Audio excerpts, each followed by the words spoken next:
Hello guys, welcome dito sa ating YouTube channel na kung saan magsosolve tayo ng isa pang problem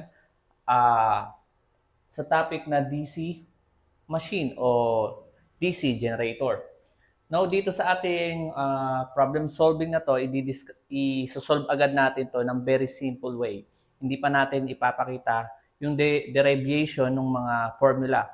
Well, dito naman sa DC machine, meron na tayong formula dito na dapat nating tandaan. Ito po ang formula na dapat nating itatak sa ating isipan. Napakadali lang niyang i-memorize.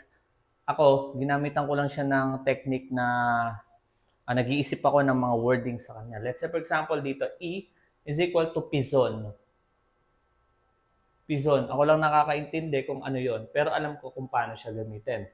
So Pizon, 60 times A. Alright? Once again, ang A po natin ay makukuha dito. Makikita natin yan dito. Kung lap winding ba siya or wave winding. Sa case natin dito, lap winding siya. So ano nga ba ang value pag lap winding? Pag lap winding ang ating given, ito po siya, lap, naka-M, P. Alright? Kapag wave, ang ating problem, ito ay naka 2M. Yung M natin na to, kung tatandaan nyo yan, ayan po ay parallel flux. Parallel paths. Alright? Parallel paths.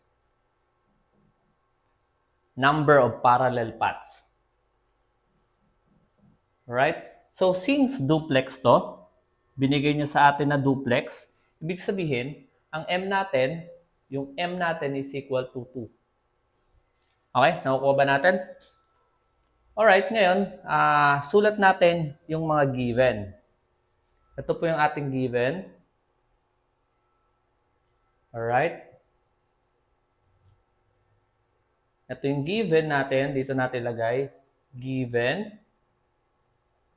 Meron tayong 4 na pole. Okay? Meron tayong, yung M natin ay 2 dahil naka-duplex siya. At then, meron tayong 48 slot. Kada slot, merong 4 elements per slot. So, dahil meron tayong 48 slot, 4 elements, i-multiply lang natin yan per slot. Alright? Ilan yung slot natin? 48 slot. So, 48. Cancel out na tong slot. Ang matitira lang itong element. Alright? So, ito ngayon yung ating Z. Z natin ngayon. Z yan. Alright, ito yung Z. Bali, 4 times 48 ayun yung Z natin. Alright, ano pa yung kulang natin? Yung flux. Ito guys, maging mindful kayo sa pagsosolve ng DC machine. Kasi kadalasan, ang binibigay nilang mga unit ay hindi naka-SI, yung iba naka-English. Let's say for example, ito, 2.5 times 10 raised to 6 Maxwell. Right? Ang Maxwell po ay English unit. So, kailangan lang natin yan i-convert. So, ano nga bang conversion ng isang Weber sa Maxwell? So, 1 Weber is equal to 10 raised to negative 8 Maxwell. Alright? So, ano pa? Meron tayong N. Yung N natin, ayan.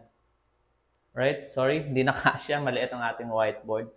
So, transpose o substitute na natin lahat ng ating value dyan. Okay? Ang hinahanap pala natin dito, guys, ay output ng voltage. So, ito yung hinahanap natin. Ay E. Alright?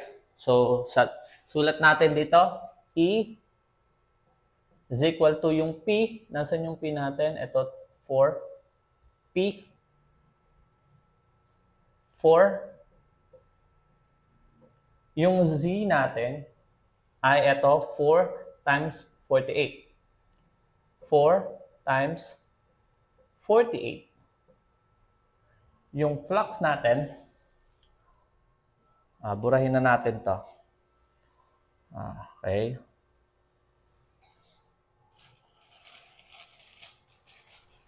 Tayo ng tissue. Okay. Madali lang naman siyang tandaan. So, meron tayong 48. Nasaan na yung Z natin kanina? Ito, Z. Yung flux natin, ito. Naka-Weber siya. Igawin natin siyang, naka-Maxwell pala siya, gawin natin siyang Weber.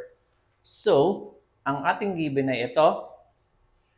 2.5 times 10 raised to 6 Maxwell. Ko-convert natin siya sa Weber. I-multiply lang natin siya sa 1/8. Alright? Then, ang ating N ay 1,500. Alright? Susundan mo natin. Madali lang naman siya. Then, all over 60. Right? 60. Yung A natin, dahil naka-lap siya, lap winding, ang gagamitin natin ay ito. No? Ito lang naman ang madalas na babago dyan, yung A. Yung A. So, dahil naka-lap siya, yung M natin, naka-duplex, 2. Yung P natin ay 4. Nasaan na ba yun? 4. 4. Alright? So, ito, dahil ito yung P din to, pwede mo na yun i-cancel out. Yan. Okay? Then, ano nga ba ang answer dyan? Kunin natin yung calculus.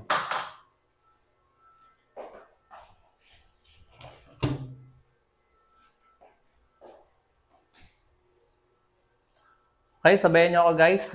Shift solve lang naman yan. Pero ito, hindi mo na kailangan mag-shift solve dahil direct substitution lang yan. 4 times 48 times 2.5 times 10 raised to 6 times 1 over 10 raised to 8. Then times 1,500. Then 6 times 2. So, ang ating answer dyan, guys, ay 60 volts. 60 volts. Alright, guys. Ganun lang siya kadali. Once again, ang ating topic ngayon ay DC machine gamit ang Pizon formula. Pizon over 6 times A. Ayan po ang simpleng problem solving natin na actual na lumalabas sa board exam. So guys, ganun lang po kadali ang ating problem ngayon. Tsaka na tayo magmahirap. And sabi ko nga sa inyo, practicein natin muna ang mga basic bago tayo pumunta sa may hirap. So guys, sa mga magte-take ng board exam this coming April next year, galingan nyo, no? Lalo na sa mga working na nagre-review at yung iba naman na nag-self-review lang, same sa akin, nag-self-review lang ako. So, awa naman ng Diyos na pumasa tayo.